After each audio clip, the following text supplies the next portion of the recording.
উপন্যাস আবেলিৰ ৰহণ ৰঞ্জন শইকীয়া খণ্ড প্ৰথম। খিৰিকীখনৰ ফাকেৰে পুৱাৰ ৰ'দজাকৰ পোহৰ শোৱনি কোঠাত পৰিছেহি। ঠিক বিছনাখনৰ কাষতে টেবুলত থকা কাঁচৰ গিলাচত আধাকৈ খাই বাকী ৰৈ যোৱা পানীখিনি পোহৰত জিলিকি উঠিছে আৰু সেই পোহৰৰ জিকমিকনি প্ৰতিফলিত হৈ ৱালত আঁৰি থোৱা ছবিখনত পৰিছেগৈ। যিখন ছবিয়ে তাৰ মন পুৰায়, যিখন ছবিয়ে তাৰ হৃদয়খন হাত পেলায়, যিখন ছবিত সি বিচাৰি পায় পৃথিৱীৰ সমস্ত সুখ। কোনোবাই হয়তো ক'ব পাৰে, এখন ৱালত আঁৰি থোৱা ছবিয়ে কাৰোবাৰ হৃদয়খন জোৰাব পাৰেনে? ছবিয়ে জানো কথা নকয়? ঠিক তেনেকৈয়ে সি ছবিখনৰ সৈতে কথা পাতে, ঘনিষ্ঠতা বজাই ৰাখে। এসময়ত ঘনিষ্ঠতা বজাই আপোন হৈ থকা মানুহবোৰো আন এসময়ত গৈ অচিনাকিৰ দৰেই হৈ পৰে। সময়বোৰ ৰৈ নাথাকে। সময়ে বহুত দিয়েও আৰু সময়ে বহুত কাঢ়ি লৈও যায়।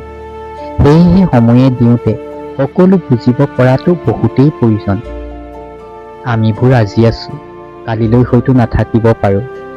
কাৰোবাৰ মনত হয়তো সোমাই পৰিব পাৰে যে মানুহৰ ঘনিষ্ঠতাবোৰ একোটা স্বাৰ্থৰ বাবেই জীয়াই থাকে। কিন্তু নহবওতো পাৰে। কাৰোবাৰ প্ৰতি শ্ৰদ্ধা, ভালপোৱা আৰু দুৰ্বলতাও হ'ব পাৰে। এখন অসম্পূৰ্ণ হৃদয়ৰ দুৰ্বলতা কোনে বুজিব? যি হয়তো প্ৰেমৰ নামত 10 টকীয়া চকলেট এটা পোৱা নাই, যি হয়তো ভালপোৱাৰ নামত উজাগৰি নিশাবোৰ কটোৱা নাই। ভালপোৱা নহয়তো যে টকা দিলেই পাই যাব, নিজৰ ইচ্ছানু অনুসাৰে ভগাই ল'ব। আচলতে তাৰ শোৱনি কোঠাত আঁৰি থোৱা ছবিখনে কি কয়, কোনোৱে নুবুজে। সেই দিনটো তাৰ বাবে অলপ বেছিকৈয়ে বিশেষ আছিল, আৰু তাইৰ বাবেও। আগদিনাখনৰ ভুল বুজাবুজি, অভিমান আৰু সেই মুহূৰ্তলৈকেও ক্ষান্ত হোৱা নাছিল বেদান্তৰ প্ৰস্তাৱ আৰু তনয়ৰ ভৰসা। প্ৰেম টকাৰে কিনিব পৰা সম্পদ নহয়, হৃদয়ৰ এক অনুভূতিহে। তনয়ে ভৰসা কৰিছে আৰু বেদান্তই যিবোৰ তাইৰ বাবে সম্ভৱ নহয়, সেইবোৰেহে তাইক বেছিকৈ অশান্তি কৰিছে। সকলোৱে নিজৰ সুখ বিচাৰি কষ্ট নকৰে। আপোন মানুহবোৰৰ সুখৰ বাবেও কামৰ ওপৰত কামৰ হেঁচা জাপি লয়, কষ্ট কৰে, সিহঁতৰ আশাবোৰ পূৰ কৰে। অথচ সেই আপোন মানুহবোৰক জানিবলৈ নিদিয়ে তাৰো যে কষ্ট হয়। সেইবোৰোতো মমতা নহয় জানো? হাজাৰজনে হাঁহি থকাৰ দৰে সেই মানুহবোৰেও হাঁহি থাকিব পাৰে। কাৰ বাবে জানা? সেই ভালপোৱাবোৰ প্ৰকাশ নকৰাকৈ থকা মানুহবোৰৰ বাবেইতো।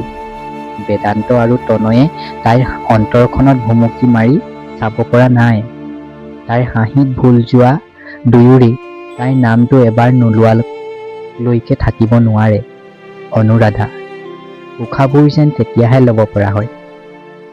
আই লভ ইউ এনেকৈতো ভালপোৱা হ'ব নোৱাৰে।